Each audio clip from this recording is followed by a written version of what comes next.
చివరకు తన ప్రాణమును పోగొట్టుకుంటే ఏముంది?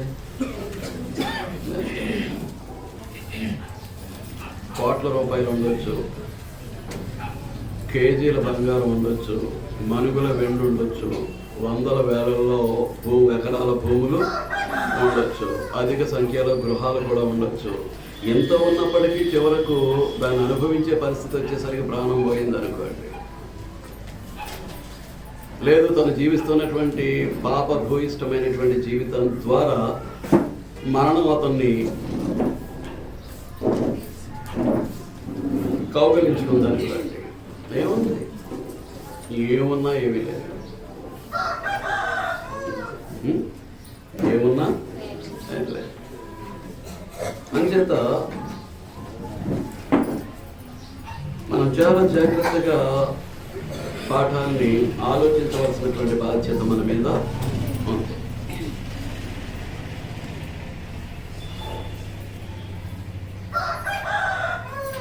దేవుడు తన శక్తివంతమైనటువంటి మాట చేత సర్వ సృష్టిని 6 దినాల్లో సృజించినట్లుగా మనం చూస్తాం. మాట ద్వారానే మనకు కనిపించేటటువంటి ఈ విశ్వమంతటిని సృష్టించినటువంటి దేవుడు దైవిక మండలి అనగా దైవత్వంలో ఉన్నటువంటి పరమ తండ్రి ప్రభు అయినటువంటి యేసుక్రీస్తు పరిశుద్ధాత్ముడు కూర్చుని ఆలోచన చేసి వారి పోలికలో మానవుని చేయడానికి దైవత్వం తీర్మానం చేసినటువంటి పరిస్థితి మనం ఆలోచన చేశాం. ఈ దేహాన్ని తయారు చేయడానికి ఎంత కష్టపడ్డాడో, ఎంత బురద రాసుకున్నాడో, ఏమండి ఎన్ని రూపాలు చేసి ఎన్నిసార్లు పిసికేసి మళ్ళా ఆ ముద్దను ఈ రూపానికి తీసుకురావడానికి ఆయన ప్రయత్నం చేశాడో మనకు తెలియదు. చివరికి ఈ రూపాన్ని తయారు చేసి వారి నాసికారంధ్రముల గుండా జీవవాయువును ఊదినప్పుడు నరుడు జీవాత్మ అయ్యాడు. చివరికి అతనికి దేవుడు చెప్పింది ఏంటంటే, ఈ భూ పరిధిలో ఉన్నటువంటి జీవరాశులన్నిటినీ మీరు లోపరుచుకోండి. నీటిలో ఉండే జలచరాలు కానీ, గాలిలో ఎగిరేటటువంటి జీవాలు కానీ, ఈ భూమి మీద సంచరించేటటువంటి జీవరాశులు కానీ, వాటన్నిటినీ మీరు నువ్వేం చేయాలి? లోపరుచుకోవాలి. వాటి విశ్వమంతటిని యాలాలి అని చెప్పి విశ్వమంతటిని ఏం చేశాడు దేవుడు? మానవునికి అప్పగించాడు. He is the king, he is the emperor of this universe. దీనికి ఎవరన్నమాట? అతడు చక్రవర్తి. ఈ విశ్వమంతటికి అతను ఎవరు? చక్రవర్తి. తిరుగులేదు. అలాంటి వాడు తన భార్య యొక్క ప్రలోభం మేరకు ఏం చేశాడు? సాతాను మాట విన్నాడు. వాడు వేరొక రాజు. వేరొక రాజు.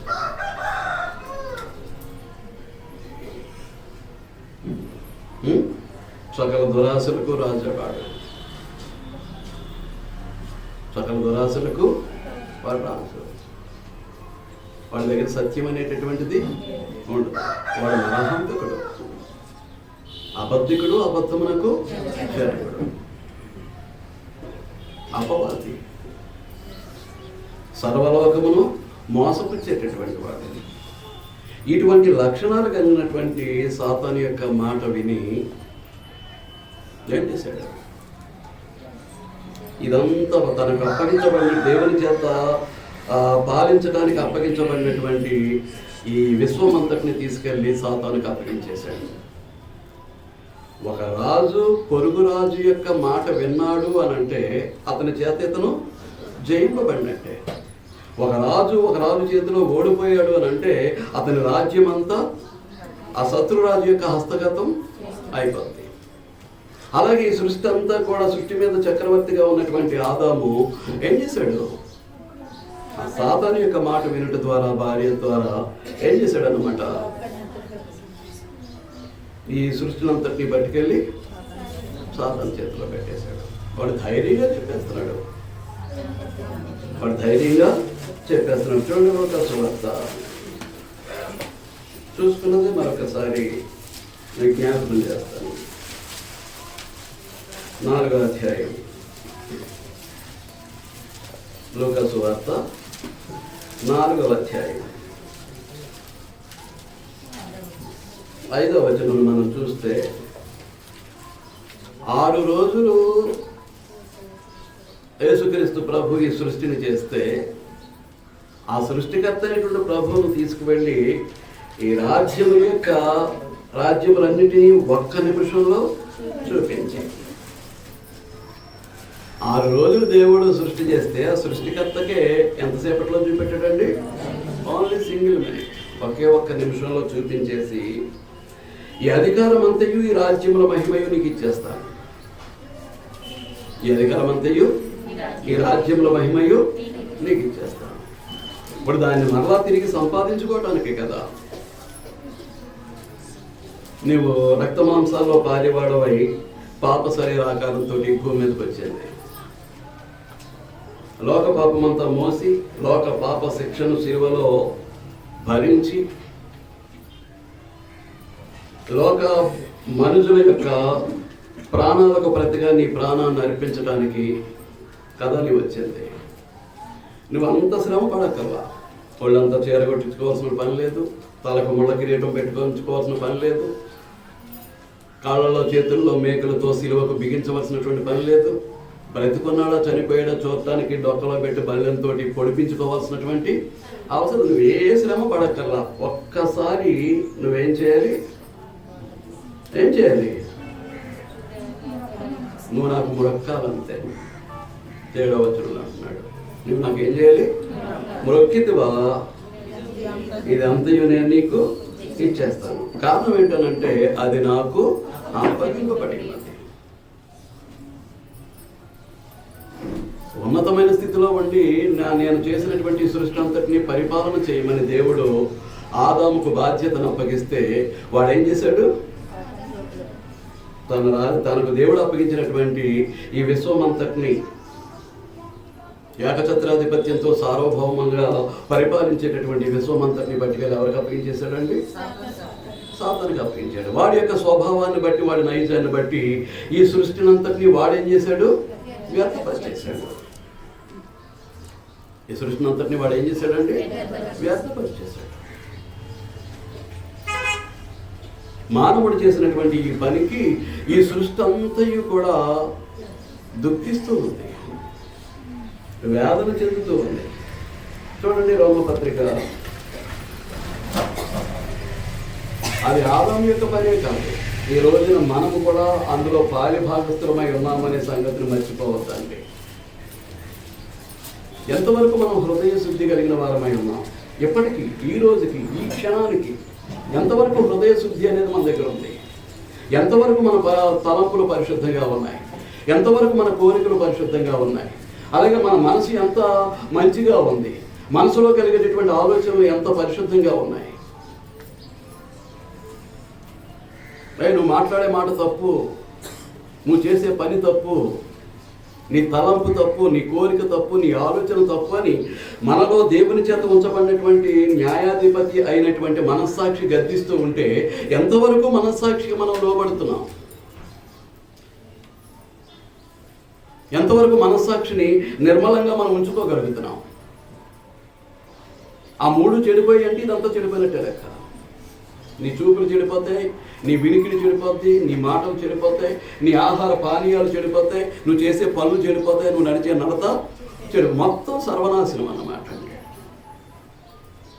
మీకు అర్థమవుతుందా అండి? చూడండి రోమపత్రిక 8వ అధ్యాయంలో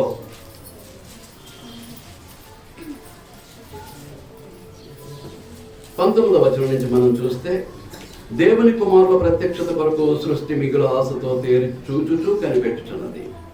ఈ సృష్టికి ఎవరు కావాలట? దేవుని కుమారులు. సృష్టికి ఎవరు కావాలట అండి? దేవుని కుమారులు. ఎందుకండి? ఈ సృష్టి దానిని లోబర్చిన వారి మూలముగా వ్యర్థపరచబడింది. 21వ వచనం చివరిలో అంటున్నాడు, లోబర్చిన వారి మూలంగా ఏమైంది? వ్యర్థపరచబడింది. ఎలా వ్యర్థపరచబడిందో నేను పోయిన ఆ పాఠంలో పూర్తిగా వివరించడం జరిగింది.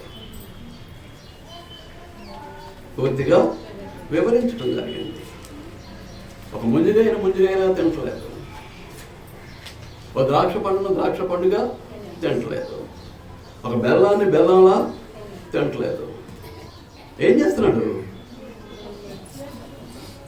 తాను పొందినటువంటి సాతాను యొక్క జ్ఞానాన్ని బట్టి వాటిని మత్తు పదార్థాలుగా, మత్తు పానీయాలుగా మలిచేసి ఏం చేస్తున్నాడు అనమాట? ఆ మత్తులో తేలిపోతూ ఉన్నాడు.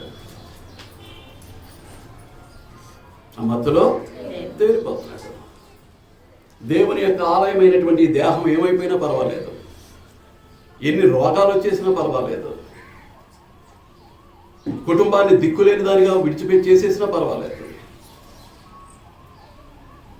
పిల్లలకు ఏ ఆధారం లేకుండా దిక్కుమాలిన బ్రతుకులు వారికి అప్పగించేసినా పర్వాలేదు. వీడు శారీరక సుఖం, సంతోషం కొరకు ఏం చేస్తున్నాడు? సహజంగా దేవుడిచ్చినటువంటి వనరులను సహజంగా ఈ శరీరానికి ఆహారంగా అందించకుండా దాని రూపాలు మార్చి, ముందుగా రానివాడు ఎంత పిలకలాంటి తెగలు వస్తాడో దానికి కొండగడతాడు, అది పోస్తుంటే వీడు తాగుతుంటాడు.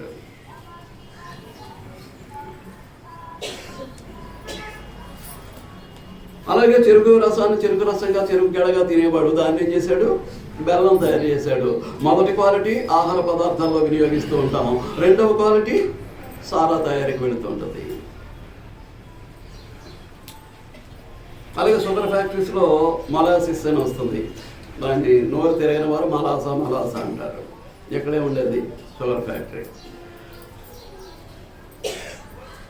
సమయం దొరికినప్పుడల్లా వచ్చి ఏం చేసేవారు అన్నమాట? ట్యాంకులు ఆ మలాసిస్ అనేటటువంటి పదార్థాన్ని పట్టుకుపోయేవారు. ఏం చేస్తారు? సారా కాస్తారు. ఇక ద్రాక్ష పండు ఉంది, దాన్ని ఊరబెట్టి అందులో రకరకాలైనటువంటి రసాయనాలు కలిపి ఏం చేస్తూ ఉంటారు? బ్రాందీ, విస్కీ, రమ్ము, ఇటువంటి పదార్థాలన్నీ తయారు చేస్తూ ఉంటారు. దేవుడిచ్చినటువంటి ఆహారాన్ని ఆహారంగా తింటే, అది జ్యూస్ గానో రా ఫ్రూట్ గానో తింటే ఏమవుద్ది? ఆరోగ్యం ఉంటుంది. కానీ దానికి రసాయనాలు కలిపి మత్తు కోసం ఊరబెట్టి రకరకాల చెత్త చేసి దాన్ని తాగి ఆనందించడానికి ప్రయత్నం చేస్తే మస్తు వస్తుంది, కిక్ అందుతుంది, కానీ ఆరోగ్యం సర్వనాశనం అయిపోతుంది. అర్ధంతరంగా చేస్తే ఆ భార్య దిక్కులేని అవుద్ది, పిల్లలు దిక్కులేని వాళ్ళు అవుతారు. అందుక ఇదంతా ఎక్కడి నుంచి వచ్చింది? సాతానుకు లోబర్చినటువంటి ఆదాము మూలంగా ఏమైంది? సృష్టి అంతా వ్యర్థపరచబడింది. ఆ విధంగా సృష్టి అంతా వ్యర్థపరచబడింది. అలాగే మానవుని సంపద కొరకు ఎన్నో గనులు ఉన్నాయి, మనం చదివాం, పోయిన పాఠంలో మీరు రాసుకుని ఉంటారు. కానీ ఇదంతా కూడా ఏమైపోయింది? స్వార్థం పెరిగిపోయింది. ఒక్కసారిగా గనులు అవన్నీ దోచేసుకుని ఒక్కసారిగా దురాశ పరులై ధనవంతులు అయిపోవడానికి ఏం చేస్తున్నారు అంటే వాటన్నిటినీ నాశనం చేస్తూ ఉన్నారు. వాటన్నిటిని కూడా ఏం చేస్తున్నారండి? నాశనం చేస్తున్నారు. ఆ గనులు దోచుకునేటటువంటి వారిని అరెస్టులు చేయటం, జైల్లో పెట్టడం మనకు తెలుసు. మైనింగ్ మాఫియా మీకు అర్థమవుతుందా అండి? అలాగే బెంగళూరు దగ్గరలో కోలార్ గోల్డ్ మైన్స్ ఉన్నాయి, గోల్డ్ ఫీల్డ్స్. దాన్ని దోచుకునేటటువంటి వారు దోచుకుంటూ ఉంటారు. కానీ ఆ మట్టిలోనే బంగారం ఉంటుంది కనుక పొద్దుటి నుంచి పిసుక్కుంటూ మట్టిలో మట్టి అయిపోతారు పాపం పేదవాళ్ళు. ఇక నెత్తి నుంచి అరికాల వరకు బురదేనండి, ఇంత దలసన పట్టేసి ఉంటుంది, చర్మం కనిపించదు, నవ్వితే పళ్ళు కనిపిస్తూ ఉంటాయి, కళ్ళు కనపడుతూ ఉంటాయి, అంతే. అలా పిసుక్కుంటూ ఉంటారు. ఉదయం ఏదో చిన్న పెసరు దొరకపోద్దా, అది పట్టుకెళ్ళి సావుకారు చేతిలో పెడితే ఏదో పప్పులు, ఉప్పులు, బియ్యం లాంటివి ఇవ్వకపోతాడా, దాంతో మా కుటుంబం ఈ పూట గడవకపోద్దా అని ఆశతోటి అలాగ పిసుక్కుని వాటి వరకు తడుగుకునేవాడు తడుగుకుంటుంటే కేజీలు మనుగులు సంపాదించుకొని కోటీశ్వర్లు కులికేటటువంటి వారు. ఇదంతా మానవుని యొక్క స్వార్థం. అలాగే ఆదాముకి పెట్రోల్తో పని లేదు, కిరోసిన్తో పని లేదు, డీజిల్తో పని లేదు, ఆయనతో పని లేదు, ఇదేంతోటి పని లేదు. కానీ మానవుని యొక్క జ్ఞానం ఎంతవరకు వెళ్తుందో దేవునికి తెలుసు కనుక దానికి కావలసినటువంటి వనరులన్నీ కూడా ఈ భూమిలోనే నిక్షిప్తం చేసి ఈ సృష్టిని మానవుని చేతికి అప్పగించినట్లుగా మనం గ్రంథంలో చూస్తాం.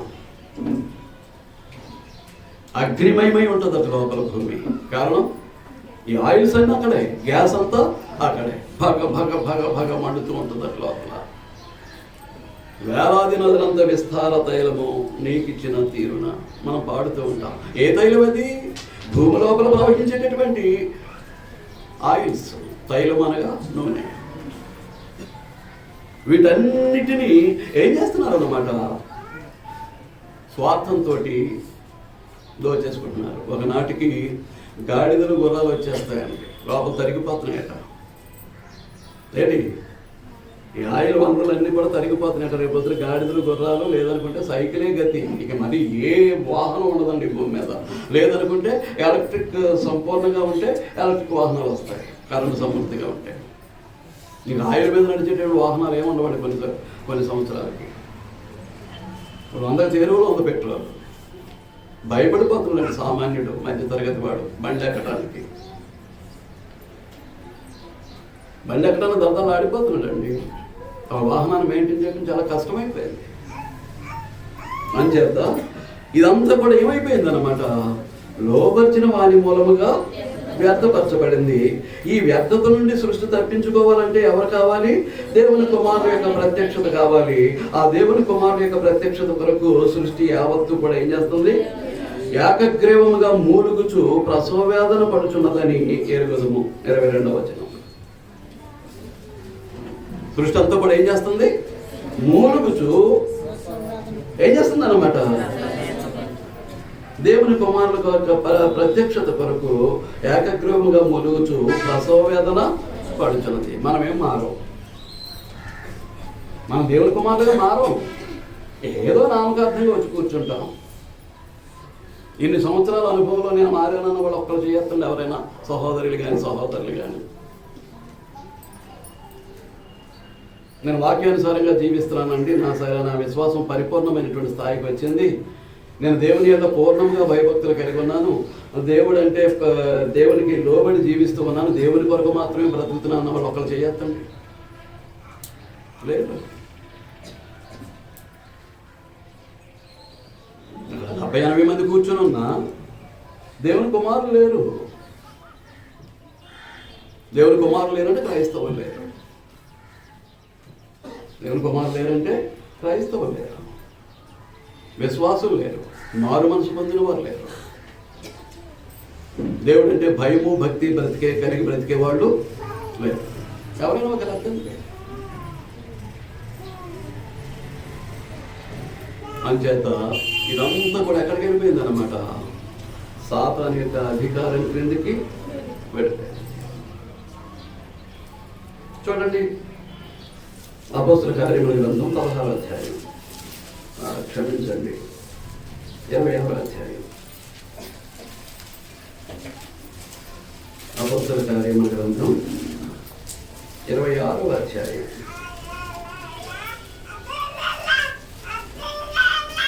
పదహారు నుంచి 18 వరకు పారాగ్రాఫ్ కింద ఇచ్చేశాడు. చదువుతున్నాను.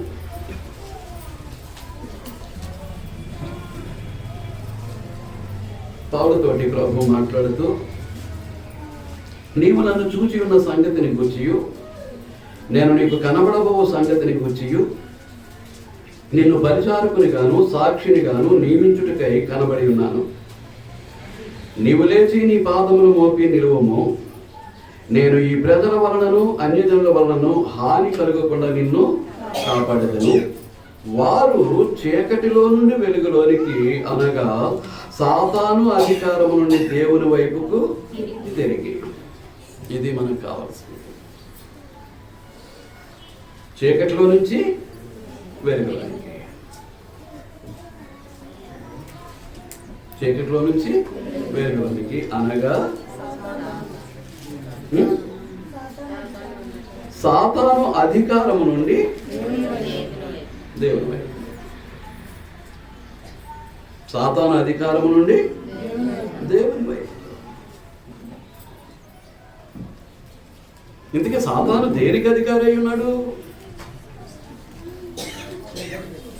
సాతాను దేనికి అధికారి అయి ఉన్నాడు? దేనికి? ఈ లోకానికి. సాతాను దేనికి అధికారి అయి ఉన్నాడండి? ఈ లోకానికి. చూడండి, యోహాను సువార్త పెట్టండి 12వ అధ్యాయం. యోహాను సువార్త 12వ అధ్యాయం 31వ వచనం. ఇప్పుడు ఈ లోకమునకు తీర్పు జరుగుతున్నది, ఇప్పుడు ఈ లోకాధికారి బయటకు త్రోసివేయబడును. వాడు దేనికి అధికారి? లోకానికి అధికారి. ఎవడు? సాతాను. వానిని లోకాధికారిగా చేసింది ఎవరు? దేవుని కుమారుడైనటువంటి మానవుడు. దేవుని కుమారుడైనటువంటి మానవుడు. ఎప్పటికీ సాతాను మీద విజయాన్ని సాధించేటటువంటి పరిస్థితులు ఉన్నాయంటారా? సాతానును ఓడించే పరిస్థితులు మన దగ్గర ఉన్నాయంటారా? సాతానును మన యొద్ద నుంచి పారద్రోలగలిగినటువంటి, తరిమివేయగలిగినటువంటి శక్తి ప్రభు దగ్గర నుంచి మనం పొందామంటారా? ఏమీ లేదండి. ఏం చేద్దామంటే దేవుని సన్నిధికి రావడానికి, దేవుని కార్యక్రమాలకి హాజరు కావడానికే ఈ లోక సంబంధమైనటువంటి జీవన విధానం మనకు అడ్డుగా ఉంటుంది. ఇక్కడ ఉన్నటువంటి అనేకులు కేవలం ఆదివారానికే పరిమితం. ఇక సంఘం ఏ కార్యక్రమం జరిగినా వారికి ఏం సంబంధం లేదు.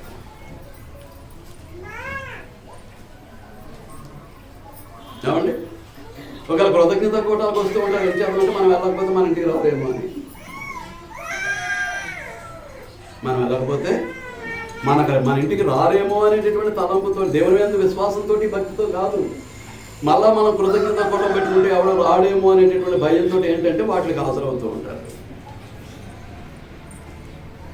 కానీ దేవుని జ్ఞానాభ్యాసం నిమిత్తం మాత్రం బైబిల్ తరగతికి హాజరు కాదు.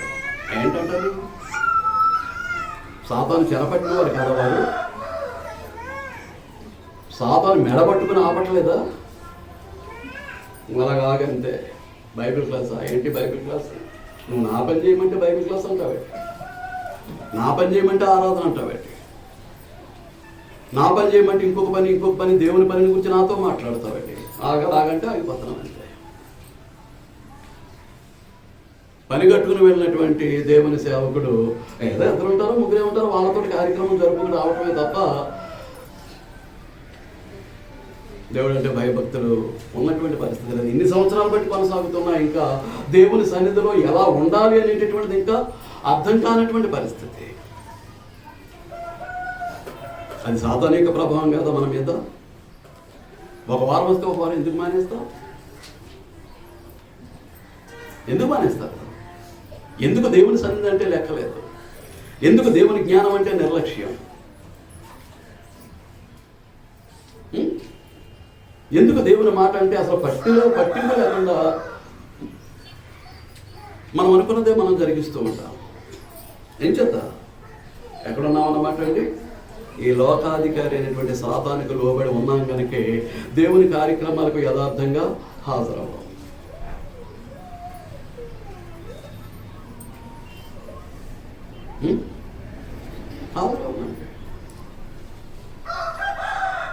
మీరు ఆలోచన చేసుకోండి. You are in the hands of Satan. ఎక్కడున్నారు? సాతాను చేతిలో ఉన్నారు. మన చేతిలో ఆకస్తున్నాం, మీరు ఆగిపోతున్నారు.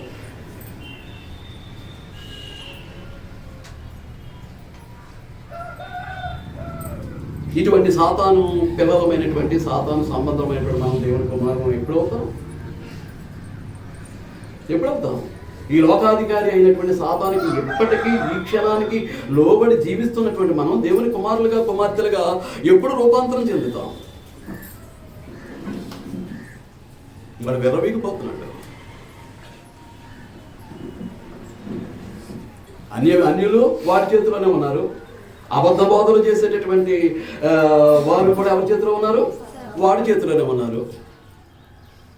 క్రీస్తు సంఘం అని బోర్డు పెట్టుకొని బోర్డుకే పరిమితమై ఈయన ఏదో గొప్ప పాయింట్ చెప్పేసినట్టు. టీవీలో మీరు చూస్తున్నారో లేదో అసలు క్రిస్టియన్ ప్రోగ్రామ్స్, క్రిస్టియన్ ఛానల్స్ ఉన్నాయి కదా. ఇంగ్లీష్ అయితే గాడ్ ఛానల్ కానీ, లేకపోతే ఆరాధన కానీ, లేకపోతే శుభవార్త కానీ, లేకపోతే రక్షణ ఛానల్ కానీ, నిరీక్షణ ఛానల్ కానీ, ఏమండి ఇటువంటివన్నీ ఉన్నాయి. ఆమె చెప్పండి, ఆమె చెప్పండి అంటే ఎంతమంది తదాస్తు అలా జరుగునని చెప్పండి. ఈయన ఏదో చెప్తాడు, వాళ్ళు ఆమె అన్నమాట. ఏదో గొప్ప పాయింట్ చెప్పేసినట్టుగా చప్పట్లు కొట్టండి, చప్పట్లు. ఇప్పుడు క్రీస్తు సంఘాలు సువార్థికులమని చెప్పుకోవటానికి ఇష్టపడుతున్నటువంటి వారు క్రీస్తు సంఘ సువార్థికులు కాదు, వారు కూడా ఏం చేస్తున్నారు అని అంటే చప్పట్లు కొట్టండి అంట. నేను ఒక ఆయన వచ్చాడు నన్ను కలవటానికి, చప్పట్లు కొట్టేస్తున్నాడని బాబు అంటున్నాడు. అది క్రీస్తు సంఘం అని బోర్డు, క్రీస్తు సంఘం అన్నాం, క్రీస్తు సంఘం అని బోర్డు. చప్పట్లు కొట్టండి దేనికి? యేసు ప్రభు తన బోధలో ఎన్నిసార్లు చప్పట్లు కొట్టించాడు సంఘం చేత? పొగుడుకుంటారు, ఊరిక గొప్పలు చెప్పుకుంటూ ఉంటారు అంతే వారి వ్యక్తిగత జీవితాన్ని గురించి. చప్పట్లు కొట్టిస్తున్నాడంటే బాబు అంటున్నాడు నన్ను వచ్చి.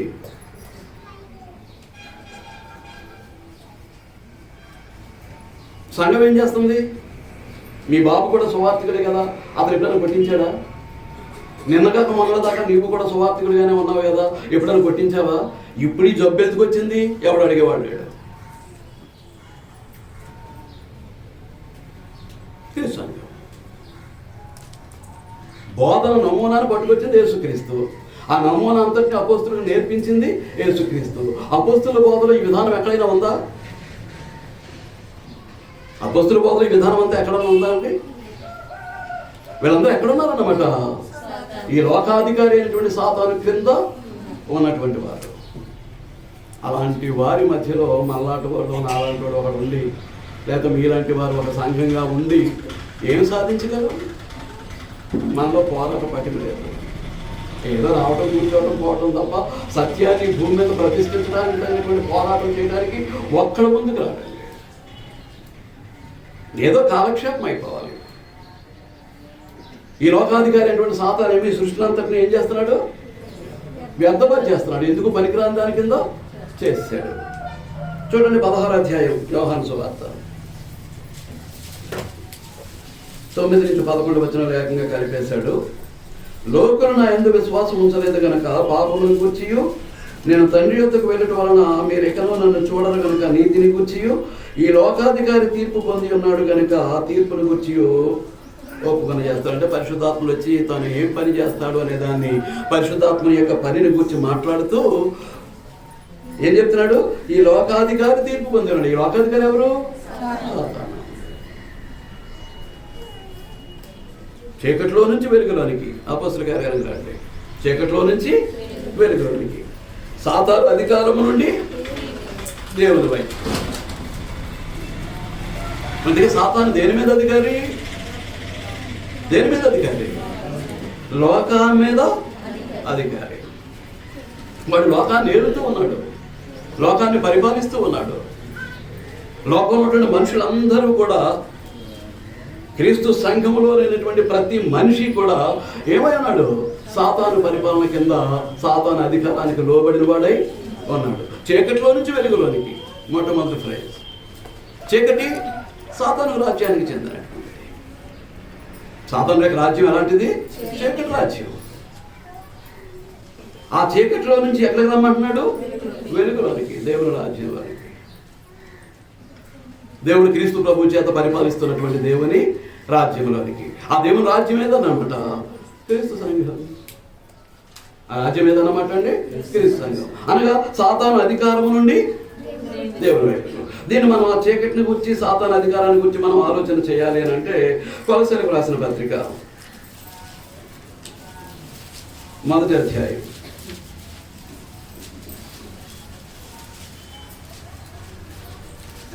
13వ వచనం. ఆయన అనగా ప్రభు అయినటువంటి యేసుక్రీస్తు, తండ్రి అయినటువంటి దేవుడు, క్షమించండి, ఆయన అనగా ఎవరు? తండ్రి అయినటువంటి దేవుడు అంధకార సంబంధమైనటువంటి అధికారంలో నుండి విడుదల చేసి తాను ప్రేమించిన తన కుమారుని యొక్క రాజ్య నివాసులుగా చేశాను. ఏం చేశాడు? ఆయన మనలను అంధకార సంబంధమైనటువంటి అధికారంలో నుండి విడుదల చేసి, ఈ అంధకార సంబంధమైనటువంటి అధికారం ఎవరిది? సాతానిక అధికారం. సాతానిక రాజ్యం అంధకార సంబంధమైనటువంటి రాజ్యం, చీకటితో నిండిపోయినటువంటి రాజ్యం. ప్రతిదానికి చాటు కావాలి. సిగరెట్ తప్పించి అది మాత్రం బయట గుప్పు వదులుకుంటూ వెళ్ళిపోతారు. పొగాకులో ఇంచుమించుగా 4000 కెమికల్స్ ఉన్నాయంటండి. అది పురుగు మందుల కొరకు దేవుడు సృష్టించి ఒక రైతుకు మేలు కలిగేటట్టుగా క్రిమి సంహారక మందుగా వాడటానికి పొగాకును దేవుడు సృష్టిస్తే పండించినంత ఏమైపోతుంది అంటాడు. ఎలాగ తగలచేస్తున్నారు, నోట్లో పెట్టుకుని కాల్చేస్తున్నారు అనుకుంటున్నాడు. ఎవడు ఈ చోట్ల బీడీలు సిగరెట్లు కాల్చేటటువంటి వారు ఏమనుకుంటున్నారంటే పండించిన పంట ఏమైపోతుంది,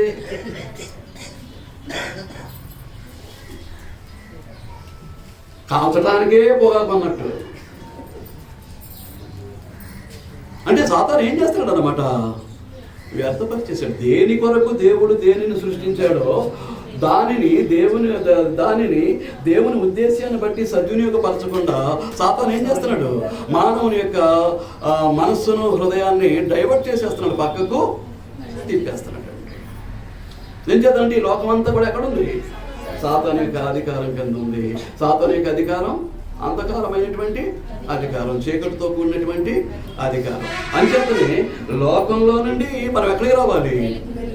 వెలుగులో, చీకటిలో నుంచి వెలుగులోనికి. సాతాను అధికారం క్రింద నుంచి దేవుని వైపు మనం పూర్తిగా తిరగవలసినటువంటి అవసరత మన మీద ఉంది అన్నమాట అండి.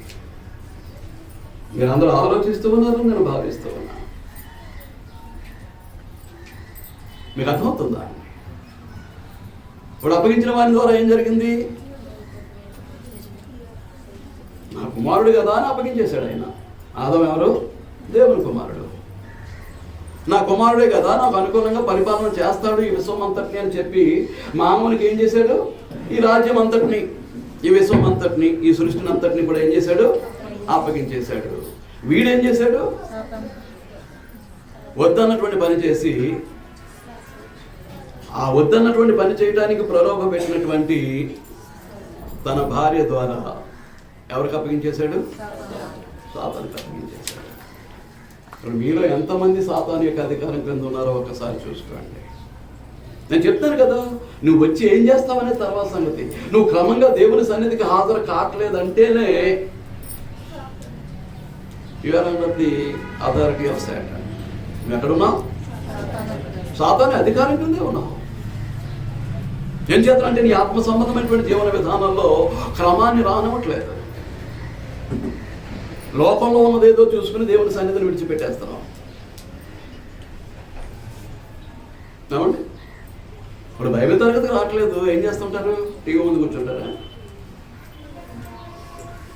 లేదా కుటుంబం అంతా కూర్చొని పిచ్చాపాటి మాట్లాడుకుంటూ ఉంటారా ఇంట్లో? టీవీ అన్నా చూడాలి, లేకపోతే ఈ లోకానుసారమైనటువంటి పనికి మాలిన సొల్లన్నా కొట్టుకోవాలి.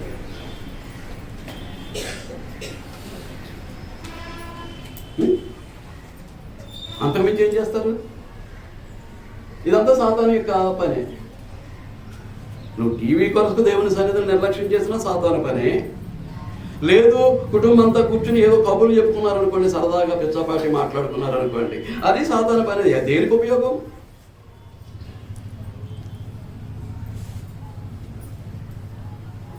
క్రొత్తగా జన్మించి ఇన్ని సంవత్సరాలు గడిచినా ఇంకా దేవుని సన్నిధిని పట్ల ఎలాంటి క్రమశిక్షణ కలిగి ఉండాలో ఇంకా అర్థం కానివ్వట్లేదు. ఎవడు? సాతాను.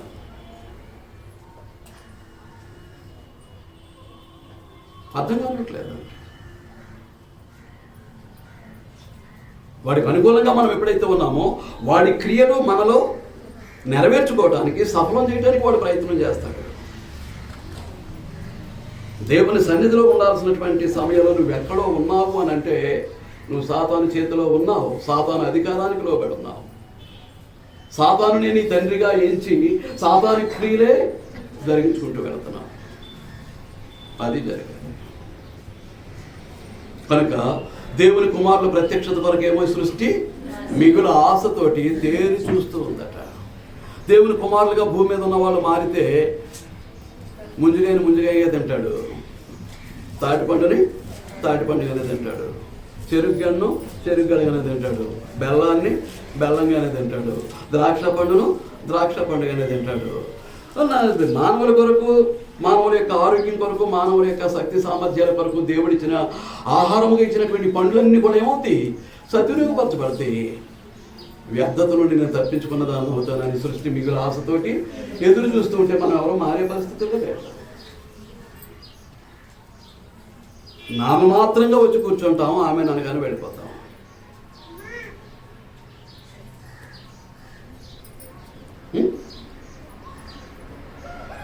ఒకవేళ మాకు ఏ అలవాట్లు లేవని మీరు అనొచ్చు, మీ స్వభావాల్లో మార్పు లేదు. స్వభావంలో మార్పు లేదండి, నైజంలో మార్పు లేదు. ఏం ప్రవేశించాయి? వాడు ఎప్పుడైతే వద్దు అన్నటువంటి పని చేశాడో వారితో ఏది ప్రవేశించింది? లోకంలో పాపం ప్రవేశించింది. పాపం వెంట మరణం ప్రవేశించింది. పాపం ఒంటరిగా రాలేదు ఈ లోకం వారికి. ఎవరిని వెంట పెట్టుకుని వచ్చింది? మరణాన్ని వెంట పెట్టుకుని వచ్చింది.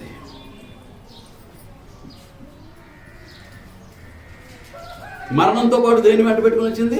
పాతాళాన్ని వెంట పెట్టుకుని వచ్చింది. పరిశుద్ధులందరూ వెళ్ళేది పరదేశం అయితే, పాపులందరూ వెళ్ళేది పాతాళం అయితే, ఆ పాతాళాన్ని వెంట పెట్టుకుని వచ్చింది ఏదన్నమాట? పాపం వెంబడి మరణం, మరణం వెంబడి పాతాళం. మనకు తెలుసు 5:12 రోమపత్రిక మరొకసారి చూడొచ్చు. ఇట్లుండగా ఒక మనుషుని ద్వారా పాపమును, పాపం ద్వారా మరణమును లోకములో ఎలాగూ ప్రవేశించెను. మనుషులందరూ పాపము చేసినందున మరణం అందరికీ సంప్రాప్తమైన. మనుషులందరూ పాపము చేసినందునంటే ఇప్పుడు ఆదాము యొక్క పాపం మనకు వర్తించదు. ఎవరి పాపం వారిదే. ఎవరు ద్రాక్ష పళ్ళు తింటారో వారి పళ్ళే కొలుస్తాయి. ఇది దైవికమైనటువంటి ఉపమానం. ఇది ఎవడు ద్రాక్ష పళ్ళు తింటాడో వాడి పళ్ళే కొలుస్తాయి. ఆదాము యొక్క పాపం మనకు రాదు, అది వాడికే చెంది ఉంటుంది. కానీ మనకు వచ్చిందేంటి? ఆ పాపపు స్వభావం, పాపము యొక్క నైజం. ఆ సాతాను యొక్క పాపపు స్వభావంతో, పాపపు నైజంతో మనం ఏం చేస్తూ ఉన్నాం? పాపమే చేస్తూ ఉన్నాం. మనుషులందరూ పాపము చేసినందున మరణం అందరికీ. ఎప్పుడు బయటపడతాం? ఎప్పుడు బయటపడతాం? మా సిస్టర్స్ ఎప్పుడు బయటపడతాం? స్వభావం మారాలి. ఏం చేయాలండి? స్వభావం మారాలి. స్వభావం మారినంతసేపు మనం ఎవరి అధికారం కింద ఉంటాం? సాతాను యొక్క అధికారం కిందే ఉంటాం. అందుచేతనే తీతు పత్రిక చూడండి, లేకపోతే క్షమించండి, రోమపత్రిక వెళదాం. గత పాఠాన్ని ఒకసారి నెమరు వేసుకుందాం. 6వ అధ్యాయం 6వ వచనం.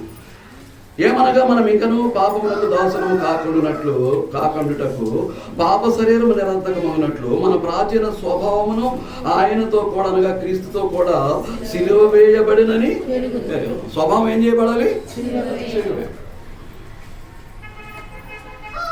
మన స్వభావాన్ని, మన నైజాన్ని ఏం చేయాలి? సిలువ వేసేయాలి, చంపేయాలి. సిలువ వేస్తే ఏం జరుగుతుంది? సిలువ వేయబడినటువంటి యేసుక్రీస్తు ఏమయ్యాడు? చనిపోయాడు. అలాగే నీ ప్రాచీన స్వభావాన్ని, అంటే నీ పాత స్వభావాన్ని యేసుక్రీస్తుతో సిలువ వేసి ఏం చేయాలన్నమాట? చంపేయాలి. ఆ స్వభావాన్ని చంపకపోతే ఆ పాపపు స్వభావం, ఆ నైజం నీలో, నాలో, మన అందరిలోనూ ఉండిపోద్ది.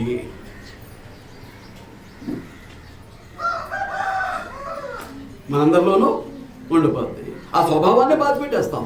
ఎక్కడ? బాప్తిస్మంలో. ఆ స్వభావాన్ని ఏం చేస్తాం? బాప్తిస్మంలో బాధ పెట్టేస్తాం. ఆ పాపపు స్వభావాన్ని ఏం చేస్తాం? బాధ పెట్టేస్తాం. అది జరగకపోతే సాతానుతో తిరుగుతూ ఉంటాం. వాడి యొక్క క్రియలన్నీ కూడా చాలా ఆకర్షణగా ఉంటాయి, చాలా అట్రాక్షన్. వాడు ఆకర్షించుకుంటూ ఉంటాడు. వాడు ఏం చేస్తూ ఉంటాడండి? ఆకర్షించుకుంటూ ఉంటాడు. వాడు ఆకర్షణలోనే ఏం చేస్తూ ఉంటాం? వాడిని హత్తుకొని జీవిస్తూ ఉంటాం. ఒక అయస్కాంతం ఇనుప ముక్కను లాగింది అనుకోండి, ఏమవుతుంది? రెండు ఏకమవుతాయి. ఒక అయస్కాంతం ఇనుప ముక్కను ఆకర్షించింది అనుకోండి, ఏమవుతుంది? రెండు అలా కలిసిపోతాయి. అలాగే సాధారణ మనం ఏమైపోతాం? ఏకమైపోతాం. మన స్వభావం మారే అవకాశం ఉండదు. కానీ ఒక ప్రక్క నుంచి ఏం జరుగుతుంటుంది? నువ్వు ఎప్పుడైతే పునర్జన్మ సంబంధమైనటువంటి స్నానాన్ని పొందుతావో వెంటనే పరిశుద్ధాత్ముడు రియాక్ట్ అయిపోతాడు. అయిపోయి ఏం చేస్తాడనంటే నీ స్వభావాన్ని మార్చడానికి ప్రయత్నం చేస్తుంటాడు. నీ స్వభావాన్ని మార్చుకోవడం నీకు ఇష్టం లేదు. అదే దురాశ, అదే ధన వ్యామోహం, అదే లోభత్వం, అదే దుర్లాభాపేక్ష, విగ్రహారాధన.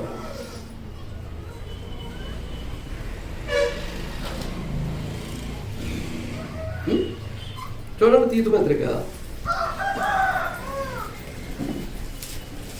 పౌలు తీతుకు రాసినటువంటి పత్రిక 3వ అధ్యాయం 5వ వచనం. మనము నీతిని అనుసరించి చేసిన క్రియ మూలంగా కనుక తన కనికరము చొప్పుననే పునర్జన్మ సంబంధమైన స్నానము ద్వారా పునర్జన్మ సంబంధమైన స్నానము ద్వారాను అక్కడ పరిశుద్ధాత్మ మనకు నూతన స్వభావము కలుగు చేయటం ద్వారాను మనలను మునుగు చేసాను తప్ప స్వభావం మారలేదు. అదే అసూయ, అదే ఈర్ష్య, అదే ద్వేషం, అదే మత్సరం మారలేదు. మునుగు వచ్చామంతే, పాతి పెట్టింది ఏమీ లేదు, అంత కూడా వచ్చేసింది. ఆ నీటిలో పాతి పెట్టింది, ఆ నీటిలో విడిచిపెట్టింది ఏది లేదు, అదంతా వెంట వచ్చేసిందండి. మార్పు లేదు మనిషిలో. మునుగొచ్చాడు తప్ప అతని యొక్క పాత జీవితాన్ని సమాధి చేసినటువంటి పరిస్థితిలో లేదు. ఏం జరుగుతుంటుంది? ఏం జరుగుతుంది? అంధకార సంబంధమైనటువంటి అధికారమైనటువంటి సాతాను యొక్క అధికారం క్రిందే మనం ఉంటాం. సాతానుతో కలిసే మన జీవనయాత్రను కొనసాగిస్తూ ఉంటాం.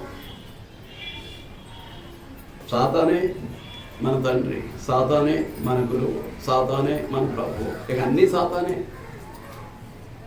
అన్నీ కూడా ఏంటన్నమాట అండి? సాతానే. మీకు అర్థమవుతుందా? అయితే ప్రాణాన్ని ఇచ్చింది ఎవరు? లోకం గురించి ఆలోచన చేశాం. సబ్జెక్ట్ ఏంటి? ఒకడు సర్వలోకమును సంపాదించుకుని చివరకు ప్రాణాన్ని పోవడం. ప్రాణాన్ని ఇచ్చింది ఎవరు?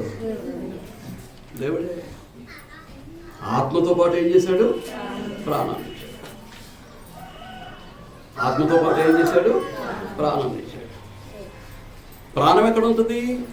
రక్తంలో ఉంటుంది. ప్రాణం ఎక్కడ ఉంటుందండి? రక్తంలో. అంటే రక్తంలోనికి ప్రాణాన్ని ప్రవేశపెట్టింది ఎవరన్నమాట?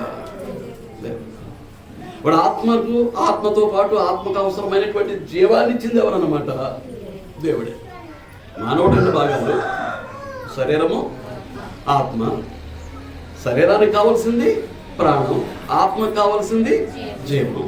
శరీరానికి కావాల్సినటువంటి ప్రాణం రక్తంలో ఉంటుంది, ఆత్మకు కావాల్సినటువంటి జీవం దేవుని వద్ద నుంచి రావాలి. దేవుడు ఏం చేశాడు? క్రీస్తునందు పెట్టాడు. ఆ జీవాన్ని ఏం చేశాడు?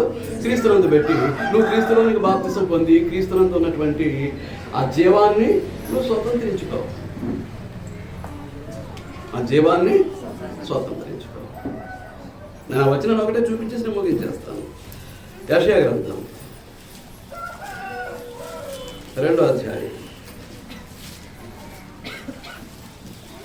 గతంలో మనం ఏం చదువుకుంటాం?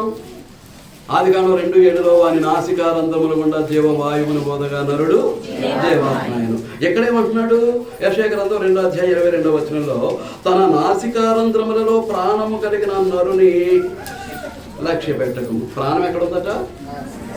ఎక్కడుందట? ప్రాణం ఉన్నదనడానికి రుజువు నాసికారంధ్రం. నాసిక ఊపిరి, ఉచ్ఛ్వాస నిశ్వాస, అందులో ఏముంది? ప్రాణం ఉంది అంటానికి రుజువు. ప్రాణం ఉంది అంటానికి రుజువు. అది ఎలాగో అనేటటువంటిది కొంచెం మెడికల్ గాను కొంచెం సైంటిఫిక్ గాను మనం వచ్చే వారం చూద్దాం. దయచేసి ఎవరు మానకండి, క్రమంగా హాజరవ్వండి. మానవుని నిర్మించట్లో దేవుని యొక్క జ్ఞానాన్ని తెలుసుకొని దానికి తగినట్లుగా దేవుని మహిమాత్మే మన యొక్క బ్రతుకులను మనం నడిపించుకుందాం. శ్రద్ధగా విన్నందుకు మీ అందరికీ వందనాలు తెలియజేస్తూ ఈ ఆత్మీయ హెచ్చరికను ముగిస్తూ ఉన్నానండి. అందరికీ వందనాలు.